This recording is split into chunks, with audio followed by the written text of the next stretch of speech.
Hello and welcome back to the channel, everyone. It's been 4 days since Vikram released. Fans are going crazy in the theaters and on social media. The movie is doing very, very well at the box office. Lokesh's guru Kamal Haasan is sending handwritten letters to him, and he's basically getting praise from every single section of the audience. Even I watched the film first day, first show, and did it meet my expectations? Absolutely yes. But did it completely satisfy me? So a lot of you had asked me to review the film, but I'm not a reviewer. I don't know how to review a film. I'm just someone who's part of the audience, someone who's very, very passionate about cinema, about Tamil cinema, and there is a lot to talk about Vikram. So I'd asked you guys to send in whatever questions you had related to the film, and I thought we'll do a little Q&A. That's what I'm going to be doing. I've picked out a few very interesting questions from your side, so let's get into it. So by the way, if you've not watched the film, this video is going to be full of spoilers. So if you've really not watched the film and you want to sustain your expectation, your excitement, stop watching this video right now. Okay, first question is from Arvind Satish Kumar.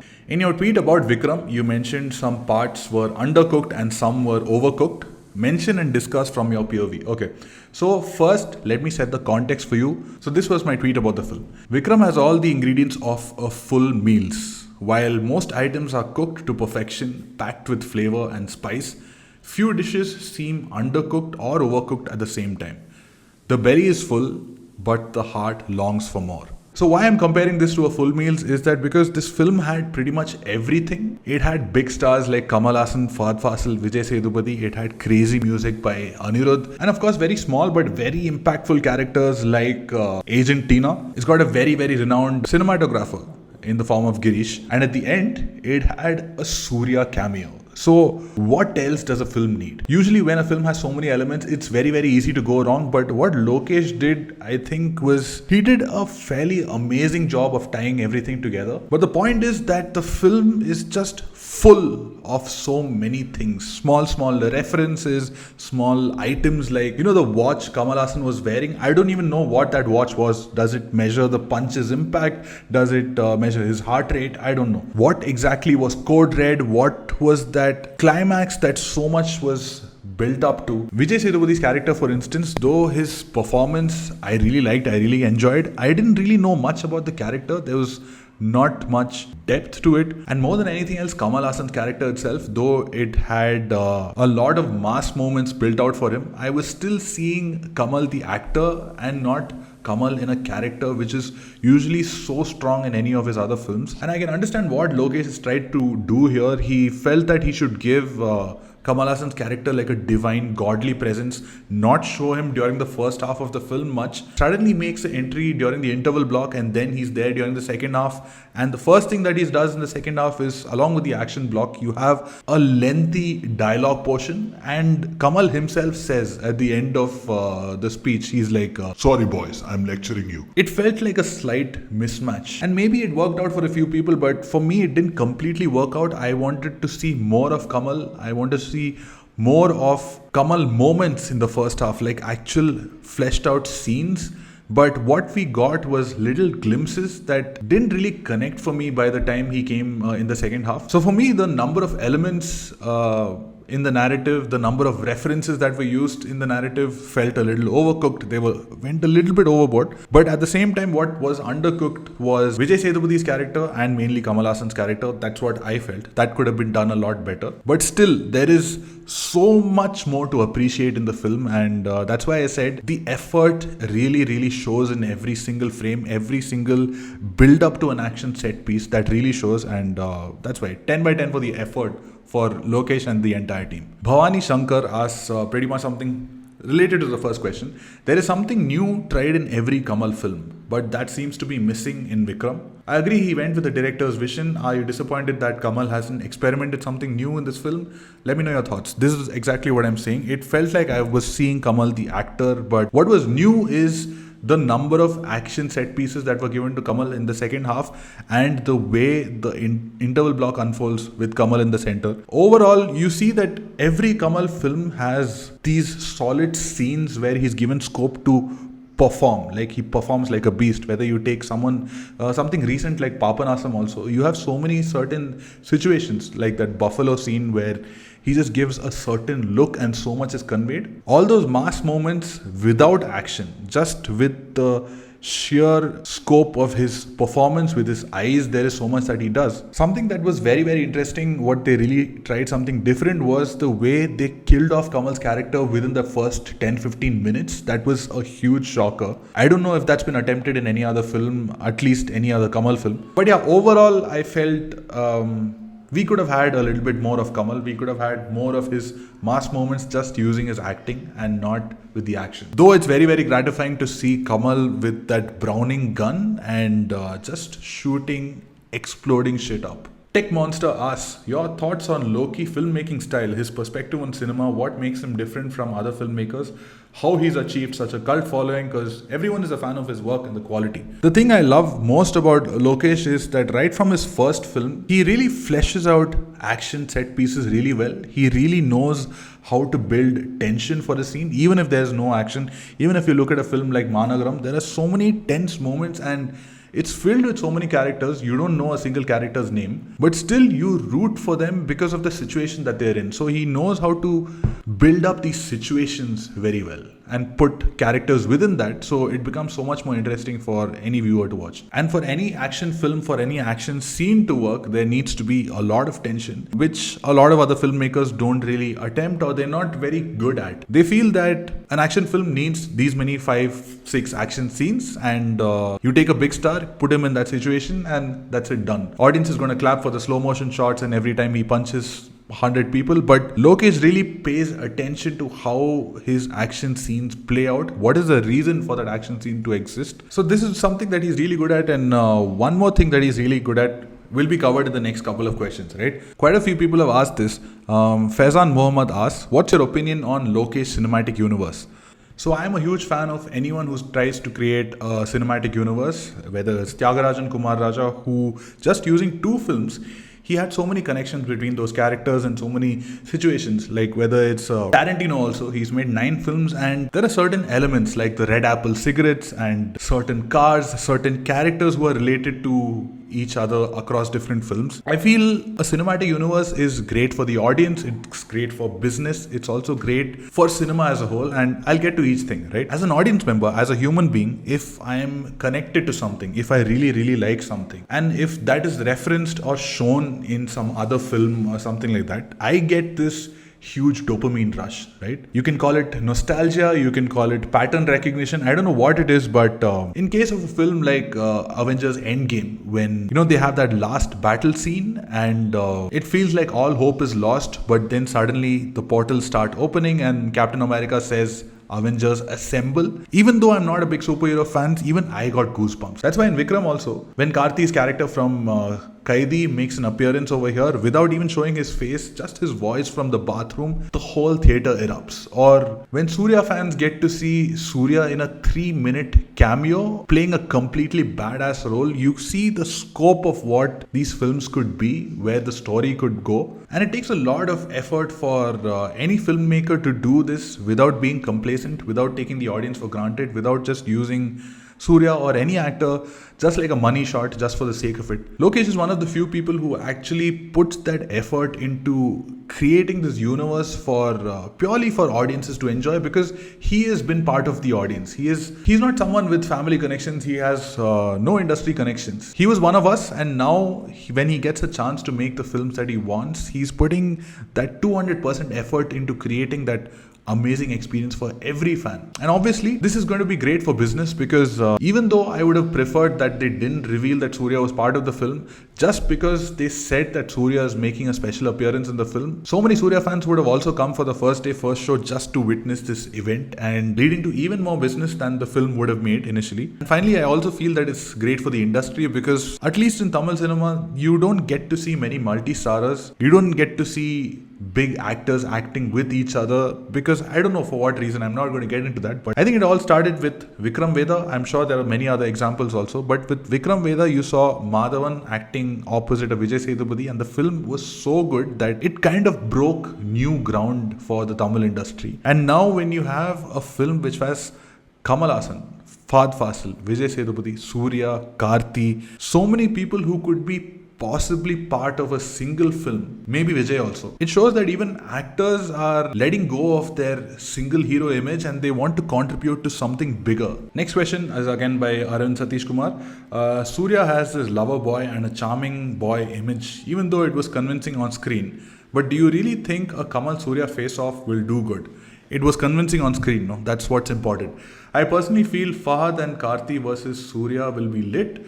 But Kamal coming into the picture feels out of place for me. What's your opinion on this? See, until now, we had our big heroes face off against someone like Jagapati Babu or some kind of villain from the north wearing coat suit. Those villains had absolutely no power except that they were rich and they smoked cigars and they went on yachts and that's all. There was no depth to them. So as compared to that, we are getting to see someone like Suriya possibly face off against Kamal. So some of the biggest actors who are known for playing these positive, socially conscious roles are shedding that image and then they're just playing characters in a film facing off against each other. So I think that's going to be explosive. I'm not complaining about that at least. Cogent Cinema asks, the characters and their arcs are single dimensional and they gave more importance to the physical appearance of the characters rather than more inner feelings or emotions. So I think we can't able to connect or relate us with the characters. What do you think? This is a common complaint against Lokesh and someone like even Christopher Nolan is that they create these great action set pieces, but when it comes to defining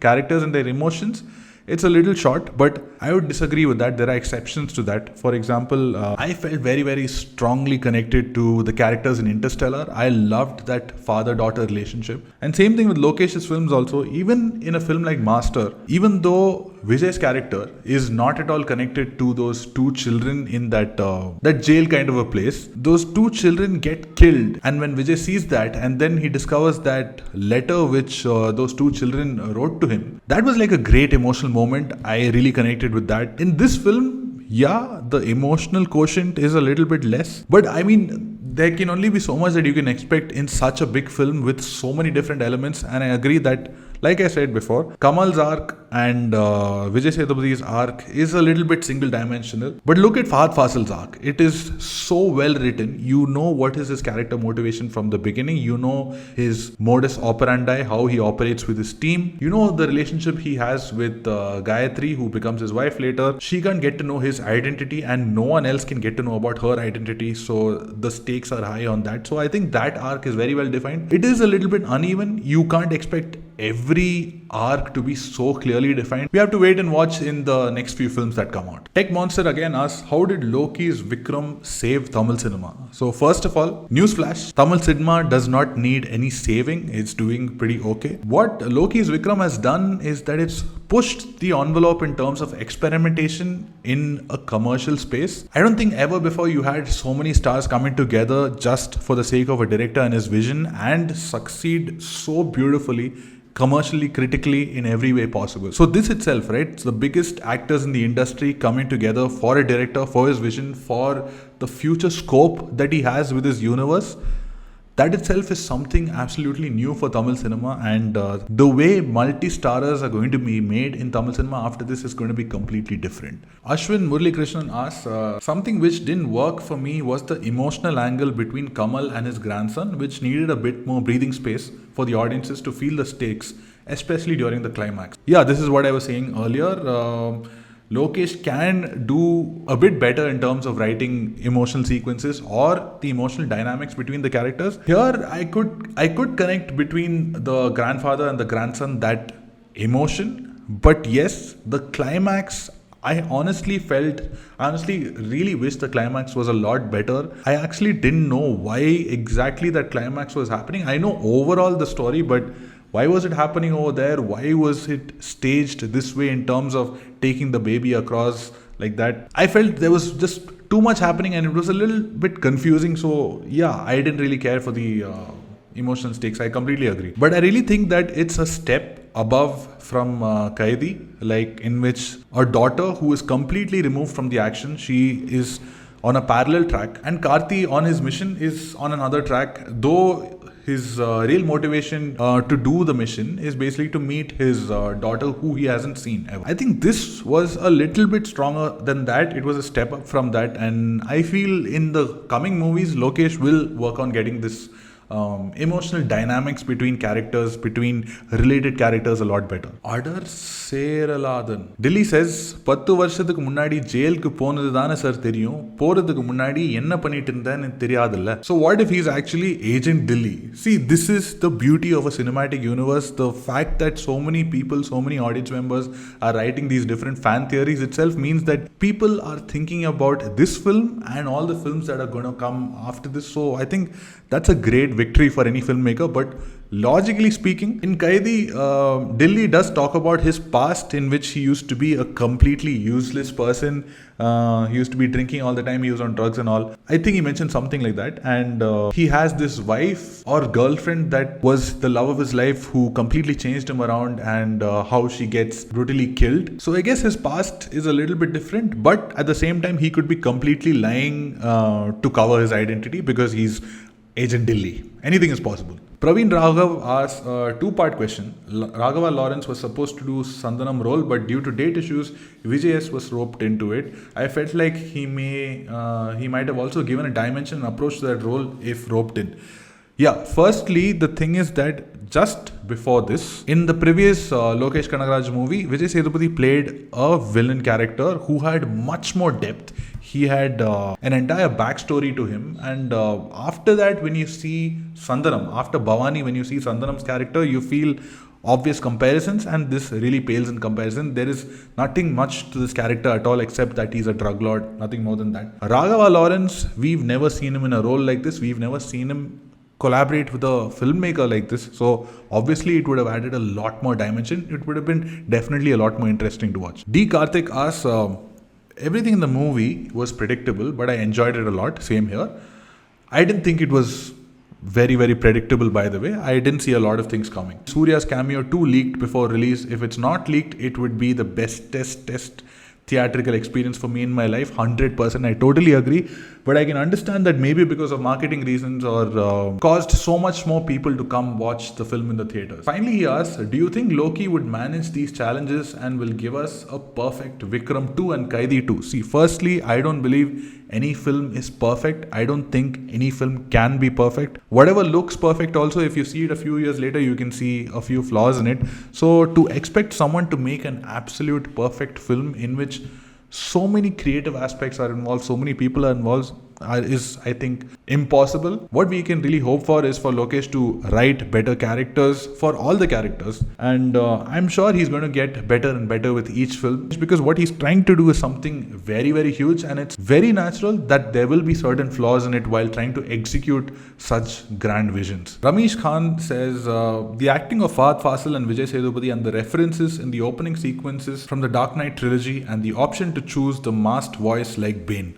I don't know if that masked voice or whatever was intentional or not. I really couldn't understand much of Vijay Sethupathi's dialogue. References to the Dark Knight trilogy were very, very obvious. Even in the music, even in the mask, when they take off the mask, the makeup that's applied, the bike chases from the wedding to even after that. To Fahadh Faasil being kind of like a Robin to his Batman, which was Vikram, played by Kamal Haasan. The good thing is, which I honestly felt, was that usually there are a lot of films which try to copy from the Dark Knight or from the Dark Knight trilogy, and they do it very, very badly. But here, I didn't feel it bothering me much. It felt pretty natural for me. It felt like, yes, he took references, but he fitted into the narrative very well. Tech Monster asks, I'm just going to read the first part of his question, which he has himself contradicted, right? Why has cinema become like an ice cream that everyone should like? We should start looking at cinema like an art. It's an individual's perspective on an idea. So if it's an individual's perspective, everyone has the right to like or not like the film in any way, right? If it's an individual's perspective, then how can you say that we should all start looking at cinema as an art? I know where you're coming from, but at the same time, different people lead different lives. They come from different socio-economic backgrounds. The reason for them watching a film might be completely different from yours. You might be looking at it as an art form, but someone from another background might look at it from some sort of relief, some sort of escape from the problems that he has in his life or her life. And I can understand where you're coming from, because I used to think the same way, that why do people like certain films? Why shouldn't everyone look at cinema as just an art? Why are people not taking films more seriously? But down the line, I've realized that, everyone has their own problems. They're dealing with their own shit, and they come to films for different reasons. And I don't think you should judge them for that. You enjoy it for whatever you like. Try finding a community of like-minded people, discuss with them. I guess it's too much to expect everyone to think the same way as you do, especially when you want it to be an individual perspective. Moti's Vikram asks, Fahadh Faasil did justice to that cop role 100%. What's your thoughts on his acting and adapting to a Tamil movie? I'll give an example. Like, take a film like Jigar Danda. The narrative in that film basically talks about Assault Sethu's character, building him up. On the hero side, you have Siddharth, who is also contributing to that build-up constantly. He actually doesn't have much of a role until the end. And over here, the narrative is kind of similar. There is this godlike image of Vikram, which is played by Kamal Haasan, and someone like Fahadh Faasil has to uncover the truth about that character little by little, like an onion. And usually in any other Tamil film, what they would have done is they would have taken a relatively lesser known actor who would have only one motive, is to build up the character that he's talking about, the big hero. The advantage of Fahadh Faasil is that, one thing, he's acted across different industries. Second, he is an amazing performer. He doesn't have any star image attached to him. Just with his eyes, he can say so much. And his frame, his body language, his mannerisms, and his performance totally makes him feel like a chameleon. So whichever narrative you place him in, he's going to do wonders. And for a film like this to single-handedly handle an entire first half, to hold the audience's attention, even though you know that they're also expecting Kamal Haasan, Vijay, Sethupathi, Suriya, so many people, is very, very difficult. And I think very few actors like Fahadh Faasil can pull this off. I really don't know any other name that I can think of who can do it so well.